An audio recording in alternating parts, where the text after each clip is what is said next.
अभी आपने anti vomiting tablet रख ली ना? तो सिर्फ यही पूछने के लिए इतनी रात को यहाँ पर आया है? अरे नहीं भैया, मैं तो बस यूं ही, मुझे लगा अगर आप लोगों को ज़रूरत होगी तो। अरे जरूरत होती तो मैं खुद तुझे फोन करके बुला लेता। पर भैया मुझे तो लगा कि आप मुझसे कहेंगे कि मैं सुरभि भाभी को उनकी बुआ से मिलवा लाऊं। हाँ, मैंने सोचा कि इस बार सुरभि को मैं खुद साथ लेके जाऊँ। हाँ, 1 पंथ 2 काज।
Sir sir please help me sir, मेरी वाइफ कहीं मिल नहीं रही सर, बहुत ढूंढा उसको।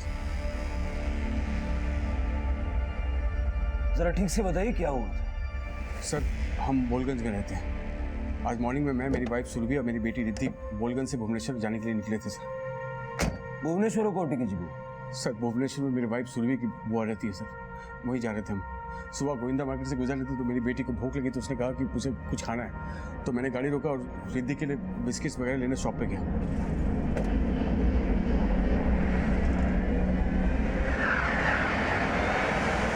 बेटा चॉकलेट एंड बिस्किट, पानी पी लो। बेटा मम्मी कहाँ? पता नहीं। बाहर गई थी क्या? नहीं।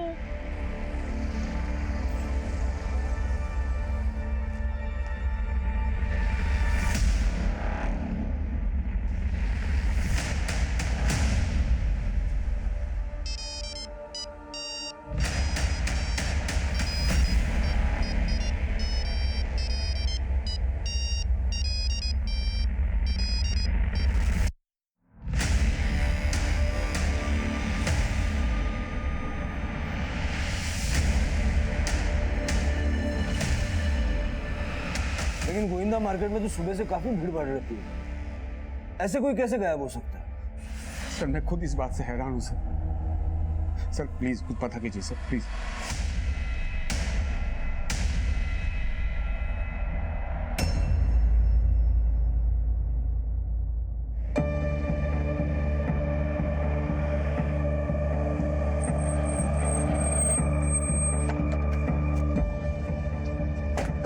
सर गाड़ी हमने यहीं रोकी थी सर, बच्ची को भूख लगी थी तो मैं बिस्किट वगैरह लेने गया तो आके देखा तो मेरी वाइफ बैठी नहीं थी, तो मैंने आसपास सबको पूछा सर, लेकिन किसी को कुछ पता नहीं था सर। विवेक आसपास पूछताछ करो, देखो किसी ने कुछ देखा क्या। वक्त क्या हो रहा था उस समय?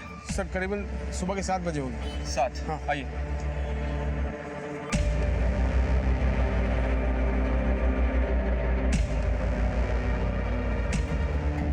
सर सुबह आए हुए थे ये, अपनी बीवी के लिए काफ़ी परेशान भी थे। इसके अलावा सर कुछ पता नहीं मुझे। ठीक है, हाँ।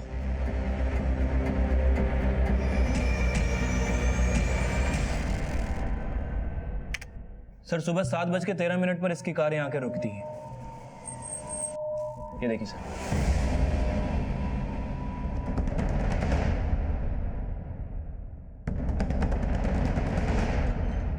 बच्ची को ले जाओ।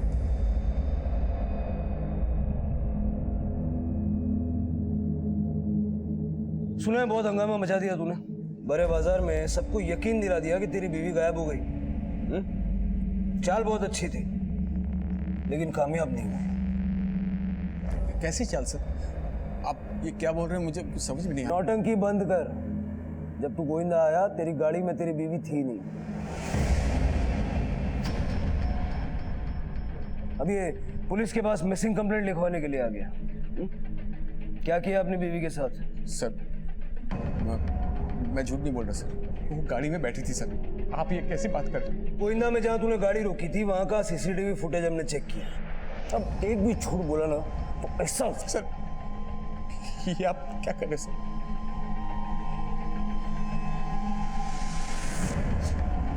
मुझसे बहुत बड़ी गलती होगी सर, मुझसे बहुत बड़ी गलती होगी। अब मुझे याद आया सर, गोविंदा से पहले मैंने माक्शी में गाड़ी रोकी थी और वो सर वो गाड़ी सुरभि ने रुकवाई थी सर।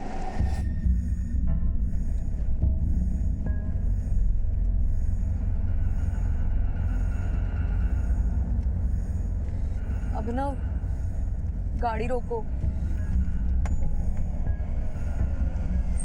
मैं आती हूँ। मैं थोड़ा सा नींद में था सर, मैंने सिर्फ गाड़ी के दरवाजे बंद होने की आवाज़ सुनी, मुझे लगा कि गाड़ी में बैठ गई सुरभि। गौतम सर ये माक्ची से गोविंदा 26-27 किलोमीटर होगा ना? सर 30 किलोमीटर से कम नहीं है। 30 किलोमीटर। और ये बोल रहा है कि 30 किलोमीटर तक इसे रियलाइज नहीं हुआ इसकी बीवी गाड़ी में है या नहीं। क्या करे इसका? सर कहो तो इसकी धुनाई कर दूं, सब कुछ सच बोलने सर लगेगा। आप लोग मेरी बात का यकीन क्यों नहीं करते सर? ट्रस्ट नहीं सर, मैं झूठ नहीं बोल रहा। मुझे मेरी बीवी की फिक्र है सर। सुबह के 4 से 5 बजे होंगे जब मैं माक्सी में गाड़ी रोकी थी सर, इतने सुनसान में अकेले वो। सर मुझे मेरी बीवी की फिक्र है सर, प्लीज उसका पता लगाइए sir. I need your help sir. मैं झूठ नहीं बोल रहा सर, मैं झूठ नहीं बोल रहा। बेटा तुम लोग जब कार से आ रहे थे मम्मी थी? हाँ, बेटा जब मम्मी गाड़ी में थी तो कहाँ चली गई? मुझे पता नहीं, मैं तो सो रही थी। फिर मैं उठी, फिर मुझे भूख लगी। फिर तुम्हारे पापा तुम्हारे लिए बिस्किट चॉकलेट लाए और पूछा मम्मी कहाँ है। लेकिन मम्मी तो नहीं थी ना, कहाँ गई? रिद्धि बेटा, मैंने बीच में एक बार गाड़ी भी रोकी थी। बस हमने पूछ लिया जो पूछना था। सर इसका मतलब यह है कि अभिनव ने अपनी बीवी के साथ जो कुछ भी किया वो तब किया जब इसकी बेटी सो रही थी। सर इसकी बातों पे भरोसा नहीं किया जा सकता। सर ऐसा कैसे हो सकता है कि 30 किलोमीटर तक इसे पता ही नहीं चला कि उसकी बीवी उसकी कार में है या भी नहीं? सर एकदम सफेद झूठ बोल रहा है ये। गौतम अगर झूठ बोल भी रहा है तब भी उसको एक मौका देना चाहिए।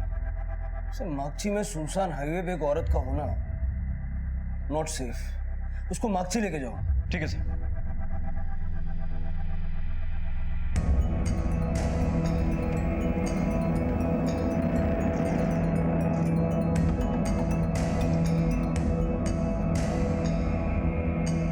कुछ याद आया? सर लगता तो यही है, लेकिन मैं श्योरली नहीं बोल सकता सर।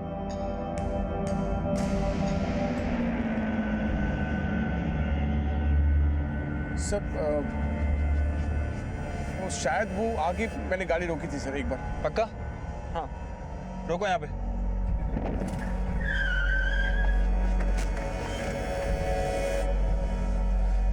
ये सर, जगह शायद मैंने यही गाड़ी रोकी थी सर। आसपास देखो, इसकी बीवी को किसी ने देखा है क्या? Okay sir.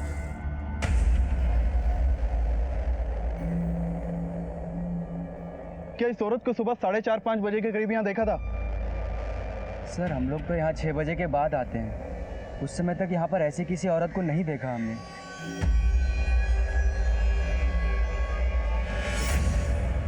अब मैं कोई कहानी सुनना नहीं चाहता। क्या किया अपनी बीवी के साथ? मैं कोई कहानी नहीं बना रहा सर। चल मान लिया कि तू कोई कहानी नहीं बना रहा। तेरी बीवी तो पढ़ी लिखी है। अगर उसका फोन तेरी गाड़ी में छूट गया तो कोई पीसीओ ढूंढ के तो तुझे कांटेक्ट कर सकती है ना। यही बात मैं आपको समझाने की कोशिश कर रहा हूँ सर। अगर उसने मुझे फोन नहीं किया इसका मतलब वो कोई मुसीबत में है सर। मुसीबत में छोड़ा किसने? तूने ना। क्या पता तेरा क्या इरादा था? सर लेकिन आप ये मुझे, मैं यहाँ पर आया बीवी की मिसिंग रिपोर्ट लिखाने, आप मुझे यहाँ पर इसके परिवार का पूरा डिटेल्स लो इससे और फिर इसको तोड़ के पूछो कि बीवी के साथ क्या किया। सर ये आप गलत कर रहे हैं सर। सर ऐसा मैंने कुछ नहीं किया सर। गौतम सर अभिनव की कॉल रिकॉर्ड्स निकालो, पता करो उसका अपनी बीवी के साथ रिश्ता कैसा था। उसने कहा कि वो भुवनेश्वर एक बिजनेस मीटिंग के लिए और सुरभि की बुआ से मिलने के लिए जा रहा था। पता कर उसका भुवनेश्वर जाने का रीजन यही था या नहीं, और संबलपुर से लेके गोविंदा तक जितने भी सीसीटीवी हाईवे पे सबका फुटेज निकालो। ठीक है सर। हेलो। अभिनव के भाई भुवन बात कर रहे हो? हाँ, लेकिन आप कौन बोल रहे हैं? मैं गोविंदा पुलिस से पीएसआई गौतम बात कर रहा हूँ। जी, सुरभि मेरी बड़ी बहन का नाम है। क्या? दीदी गायब है?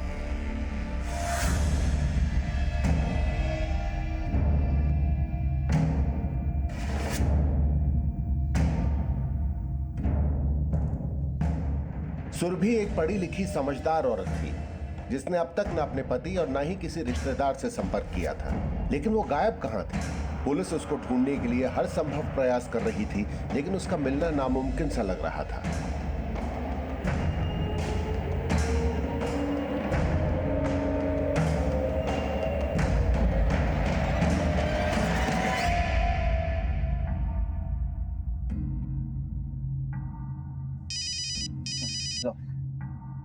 हाँ तो बस सर मैंने मागची टोल की फुटेज चेक की है।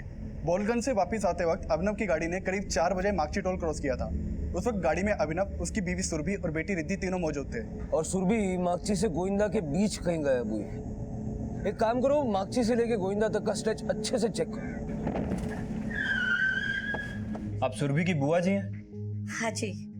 हमें पता चला है कि सुरभि अपनी बेटी और अपने पति के साथ यहाँ आपसे मिलने आने वाली थी, लेकिन उसके पति अभिनव ने उसकी मिसिंग कंप्लेंट की है। हमें लगता है कि सुरभि के गायब होने में अभिनव का ही हाथ है। सर आपको जरूर कोई गलतफहमी हो रही है।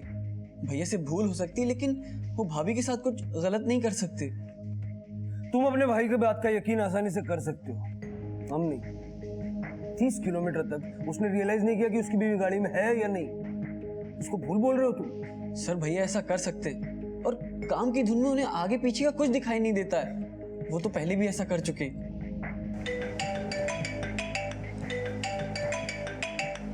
हेलो।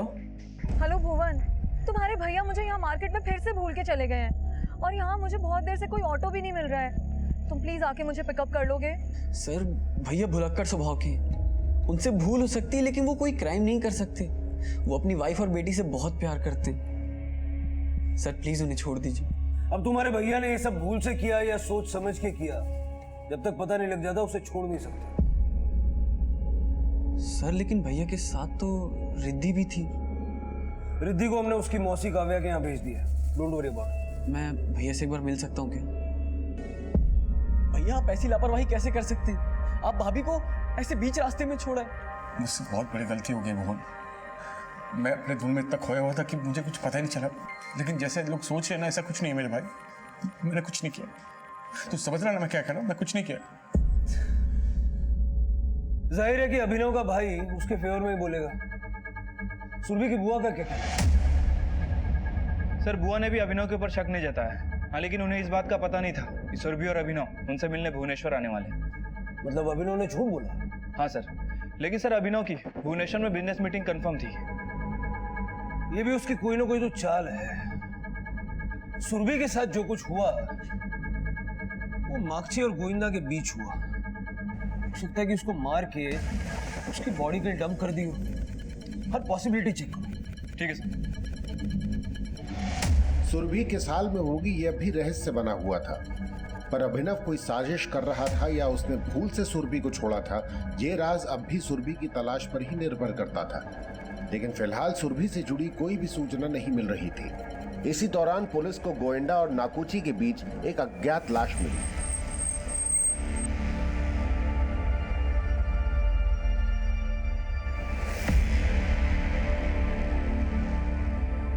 सर कुछ टाइम से अभिनव का बिजनेस अच्छा नहीं चल रहा था और तब से वो बहुत परेशान रहने लगा था, और इसी वजह से उन दोनों में झगड़े होने लगे थे। किस तरह के झगड़े? अब सर किसी के घर के अंदर तो झांक के देखा नहीं जा सकता, लेकिन मुझे तो लगता है उन दोनों के झगड़े के पीछे अभिनव के भाई भुवन का हाथ है। बट भुवन कैसे हो सकता है? अब सर ये तो आपको अभिनव ही बता सकता है। वैसे शादी के कुछ समय बाद ही अभिनव ने खुद से भुवन को अलग कर दिया था। और अब सुरभि गायब है।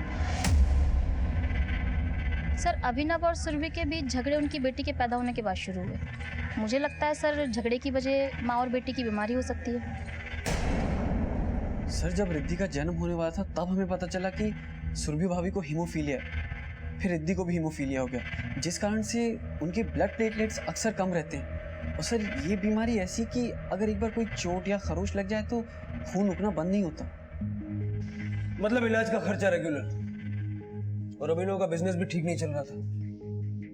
काफी तंग आ गया होगा ना अभिनव? सर भैया परेशान तो बहुत रहते थे, लेकिन इस वजह से कभी भैया और भाभी के बीच में कोई लड़ाई नहीं हुई। लेकिन झगड़े होते थे। सर अगर किसी इंसान की कमाई कम और खर्चे ज्यादा हो तो उसका फोकस फैमिली से हट के काम पे ही हो जाता है, और जबकि रिद्धि और भाभी को अच्छी देखभाल की जरूरत थी। अभिनव, तुम मेरी दवाइयाँ ले आए? अभिनव, मैंने तुम्हें टेक्स्ट किया था, तुम मेरी और रिद्धि की दवाइयाँ लाए कि नहीं लाए? तुमको जो कुछ मंगाना है वो भुवन को बता दो, वो ले आएगा, ठीक है? सब कुछ भुवन करेगा तो फिर तुम क्या करोगे? काम, तभी तो तुम्हारी दवाई का खर्च पूरा होगा। अगर तुमने पहले से अपना ध्यान दिया होता तो तुम्हारी ये बीमारी रिद्धि को नहीं लगती। रिद्धि के जन्म से पहले ही हमें पता था कि मुझे ये बीमारी है, फिर भी बच्चा तुम्हें चाहिए था मुझे, लेकिन मुझे नहीं पता कि तुम्हारी वजह से उसको हीमोफीलिया हो जाएगा। नहीं पता था मुझे।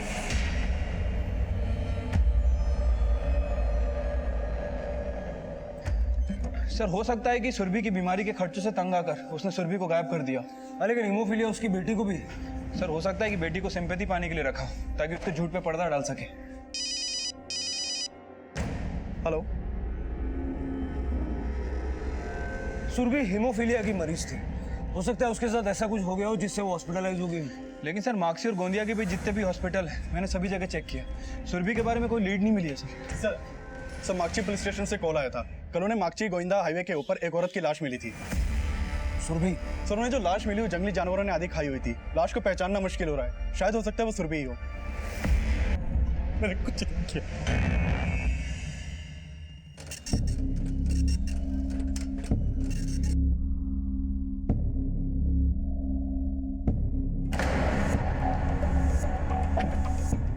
सर मैंने अभिनव के कॉल रिकॉर्ड चेक किए। सर उसके रिकॉर्ड में किसी भी सुपारी किलर का नंबर नहीं मिला है, लेकिन सर कॉल रिकॉर्ड के हिसाब से दिन में घंटों बात किया करते थे जीजा और साली।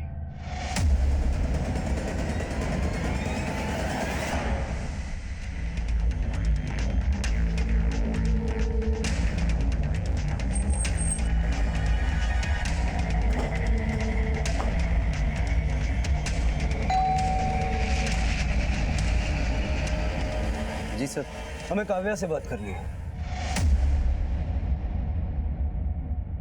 चल बोल, कब से चल रहा है तेरा और काव्या का चक्कर? क्या सर? ऐसा कुछ नहीं चल रहा सर। बस वो क्या कि सुरभि मेरे फोन से उससे बात करती थी बस। अच्छा, तो सुरभि ने मोबाइल फोन गेम खेलने के लिए खरीद रखा था? नहीं सर, वो नौटंकी बंद कर, समझा? क्यों मारा सुरभि को? सर मुझे सुरभि दीदी जीजा जी के नंबर से कॉल करती थी, क्योंकि मेरा और जीजा जी का नेटवर्क सेम है, तो कॉलिंग फ्री थी। तुम दोनों का सिर्फ मोबाइल नेटवर्क नहीं, इरादे भी सेम थे, सुरभि को खत्म करने। और ये फ्री कॉलिंग वाली बात तुम दोनों के प्लानिंग का हिस्सा है। सर आप ये क्या बोल रहे हैं? जीजा जी दीदी को बीच रास्ते में भूल आए और आप मुझे। तो तुम्हारे कहने का मतलब है कि तुमने कुछ नहीं किया, जो कुछ भी किया वो अभिनव ने किया। नहीं सर, जीजा जी दीदी के साथ ऐसा कर ही नहीं सकते हैं। हाँ ये बात सच है कि वो भुलक्कड़ है, लेकिन तुम्हें रोज फोन करना वो भूलता नहीं था। सर मैं कह रही हूँ ना, सुरभि दीदी मुझे जीजा जी के नंबर से कॉल करती थी।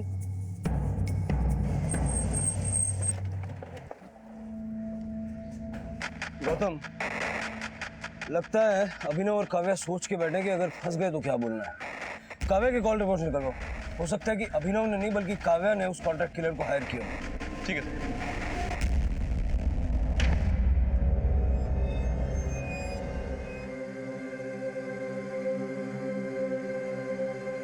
सुरभि को गायब हुए 15 दिन बीत चुके थे। क्या वो किसी बड़ी मुसीबत में थी या फिर किसी अपराध का शिकार बन चुकी थी? वहीं उसकी बेटी अपनी मां के इंतजार में थी, जो अब मजबूरन अपने पिता से भी दूर हो चुकी थी।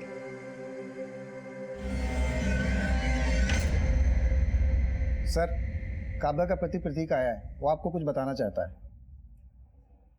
भेजो। Okay sir. सर मैं मर्चेंट नेवी में जॉब करता हूँ। 6 महीने घर पर रहता हूँ और 6 महीने ड्यूटी पर। मुझे हमेशा से शक था कि मेरी बीवी काव्या का अफेयर किसी ना किसी के साथ जरूर होगा, लेकिन मुझे अंदाजा भी नहीं था कि उसका अफेयर उसी के जीजा अभिनव से होगा। तो जैसे आपको शक था, हो सकता है सुरभि को भी शक रहा हो। कभी सुरभि ने इस बारे में आपसे बात करने की कोशिश की?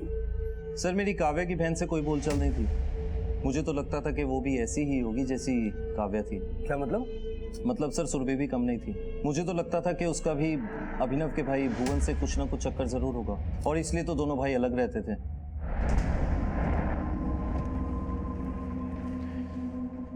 सर ये तो काव्या का हस्बैंड प्रतीक है, ये यहाँ क्यों आया था? सुरभि और काव्या का कैरेक्टर बताने के लिए आया था। कह रहा था कि अभिनव और काव्या का ही नहीं, सुरभि और भुवन का भी अफेयर हो सकता है। लेकिन सर मैंने अभिनव और काव्या इन दोनों के फ़ोन रिकॉर्ड चेक किए हैं। सर दोनों के फ़ोन रिकॉर्ड में कुछ भी सस्पिशियस नहीं मिला है और जब जब इन दोनों की फ़ोन पे बात होती थी अभिनव की फ़ोन लोकेशन हमेशा उसके घर की रही थी।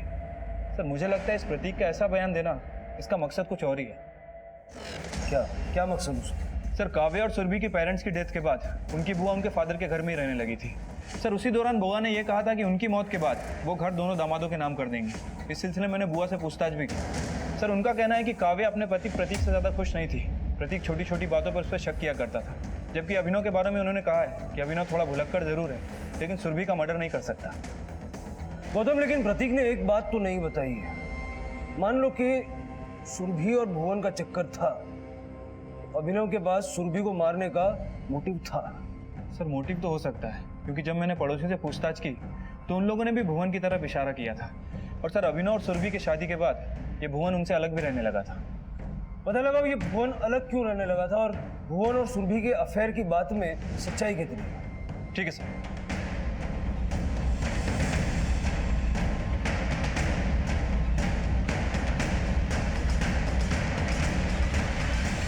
अभिनव और सुरभि की शादी से पहले दोनों भाइयों में बहुत प्यार था, लेकिन शायद शादी के बाद सुरभि को लेकर दोनों भाइयों में झगड़ा हुआ।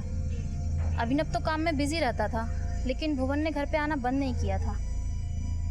भाई की गैर मौजूदगी में वो अक्सर आता जाता रहता था।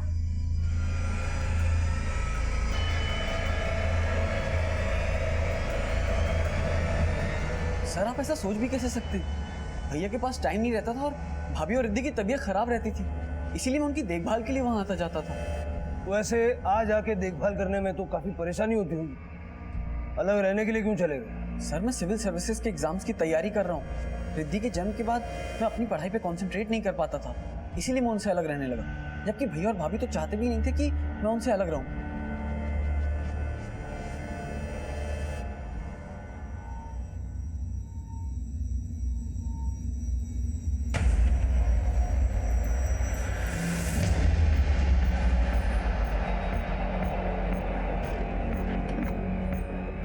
सर माक्सी गोविंदा हाईवे के पास जिस औरत की बॉडी मिली थी वो सुरभि नहीं है। सुरभि की उम्र 30 साल है और वो हीमोफीलिया की पेशेंट है, जबकि जो बॉडी हमें मिली है उसकी उम्र 40 साल है और उसमें हीमोफीलिया के सिम्टम्स नहीं मिले। सर इसकी मौत 2 बजे से 4 बजे के बीच में हुई है, जबकि सुरभि को 4 बजे के आसपास अपने पति अभिनव के साथ माक्सी टोल नाका क्रॉस करते हुए देखा गया और उस समय वो सही सलामत थी। लेकिन सुरभि माक्सी और गोविंदा के बीच ही गायब हुई और जिस रात सुरभि गायब हुई उसी रात उस औरत का मर्डर हुआ। ये कुछ ज्यादा ही बड़ा कोइंसिडेंस है। अगर मरने वाली सुरभि नहीं थी तो सुरभि अब कहाँ है? और अगर सुरभि सही सलामत है तो फिर उसने अपने परिवार से कांटेक्ट क्यों नहीं किया? एक काम करो, माक्सी और गोविंदा के बीच फिर से अच्छे से पूछताछ करो और जो लाश हमें मिली है उसका आइडेंटिफिकेशन कराने की कोशिश करो। ठीक है सर।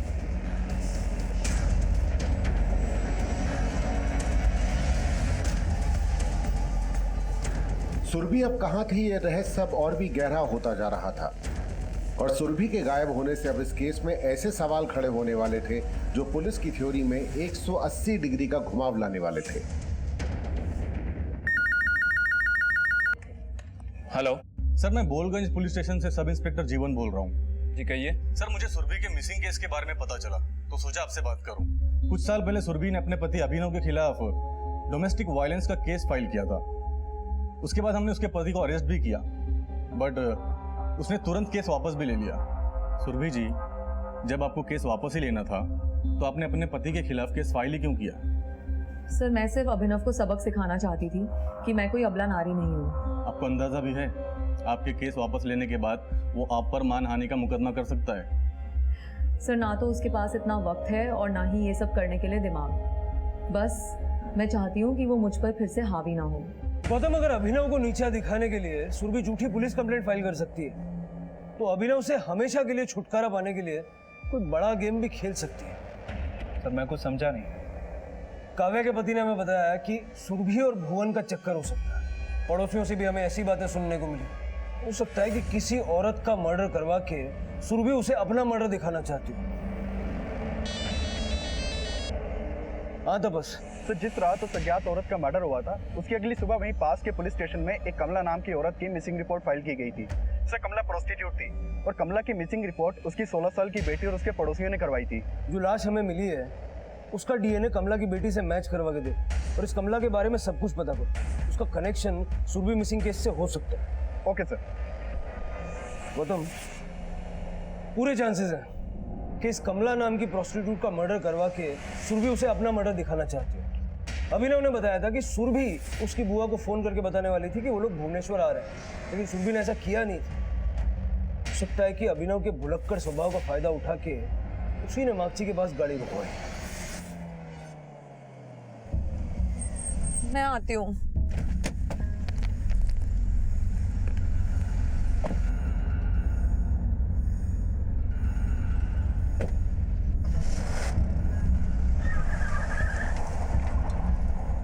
उसे यकीन होगा कि अभिनव गाड़ी में उसकी एब्सेंस को नोटिस नहीं करेगा। लेकिन सर जो बॉडी मिली थी पोस्टमार्टम रिपोर्ट के हिसाब से उसकी मौत सुरभि के मागची पहुंचने से पहले हो चुकी थी। आपको वाकई लगता है कि सुरभि ऐसा कुछ कर सकती है? गौतम, हो सकता है मेरी थियरी गलत हो, लेकिन मेरे लिए सबसे बड़ा सवाल यह है कि अगर सुरभि सही सलामत है तो उसने अपने परिवार को कांटेक्ट अब तक क्यों नहीं किया? एक काम करो, सुरभि के पिछले सारे कॉल रिकॉर्ड्स निकालो। ठीक है सर।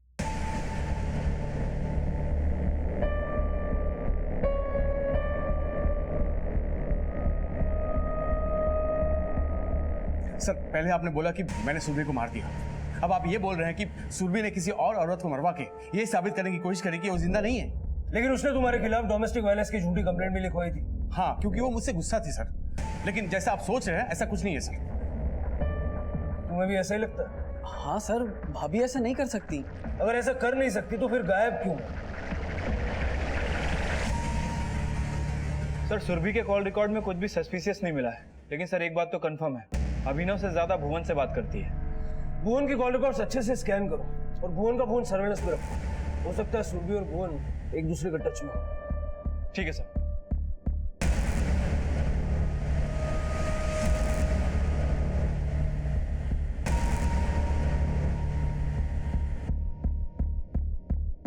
सुरभि का गायब होना सुरभि के चरित्र और भूमिका पर कई सवाल खड़े कर रहा था, पर हकीकत क्या वाकई ऐसी ही थी जैसा अनुमान लगाया जा रहा था?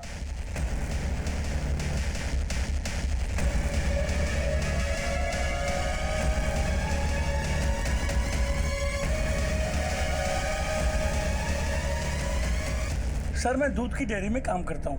रोज सुबह 4 बजे यहाँ से डेयरी के लिए निकलता हूँ। बुधवार 4 बजे मैंने एक औरत को यहाँ खड़े हुए देखा था, बड़े घर की लग रही थी। क्या यही औरत थी वो? सुरभि की पहचान की उसने? सर उस आदमी ने उसका चेहरा नहीं देखा था। वक्त क्या रहा होगा? सर करीब 4 बजे। जिस औरत की लाश हमें मिली उसका मर्डर 2 से 4 के बीच हो गया था। ये बस में बैठने वाली सुरभि हो सकती है। पता करो ये व्हाइट मिनी बस किसकी है। हो सकता है उसमें भुवन भी मौजूद है। Okay sir.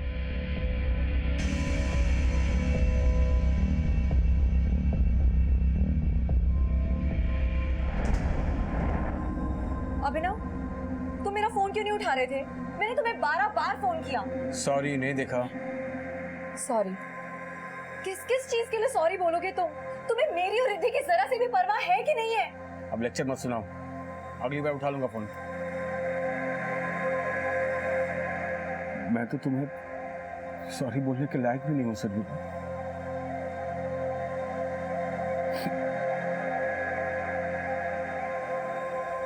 सर मैंने भुवन के कॉल रिकॉर्ड्स और एलिबाई चेक किए। सर उसके कॉल रिकॉर्ड में कुछ भी सस्पिशियस नहीं मिला, लेकिन जिस सुबह सुरभि और अभिनव शहर से निकल रहे थे भुवन की लोकेशन अगली शाम तक बोलगंज में ही थी। यहाँ आसपास कोई बस स्टॉप है या कोई ऐसा इंसान जिसके पास सफेद मिनी बस हो? यहाँ ऐसा कोई नहीं, पर हाँ वहाँ कंस्ट्रक्शन साइट पे मजदूर लोग हैं, वो मिनी बस का इस्तेमाल करते हैं। सर हमारे कंस्ट्रक्शन कंपनी में एक वाइट कलर का मिनी बस है। उस बस को हम अपने मजदूरों को लाने ले जाने के लिए इस्तेमाल करते हैं। 18 मार्च की रात को उस मिनी बस से कौन कौन मजदूर गया था? 18 मार्च? सर 18 मार्च की रात को काफ़ी लेट नाइट तक काम चलता रहा और उस बस में भंडारी, गोलू, अजीत, सल्लू और बस का ड्राइवर करीम था सर। अभी कहाँ है ये सब लोग? सर उसके अगले दिन से कोई भी काम पे नहीं आया और अजीत बस लौटाने आया, उसके बाद से वो भी गायब। ये लोग रहते कहाँ हैं? सर कुछ आइडिया नहीं है। गौतम, भंडारी, गोलू, सल्लू, अजीत, करीम और नीलू, इन सबका लुकआउट नोटिस जारी करो। पता लगाओ ये लोग कहाँ छिपे हो सकते हैं। ठीक है सर।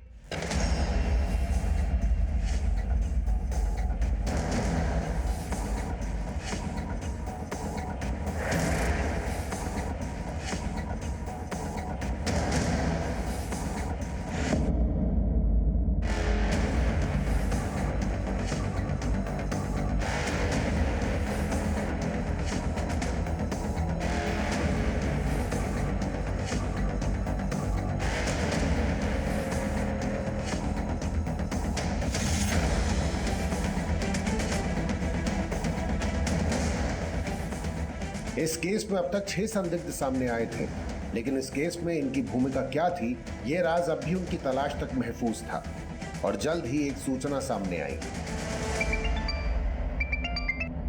हाँ तपस, ठीक है सर। उन 6 लोगों में से 4 लोगों का पता चल गया है।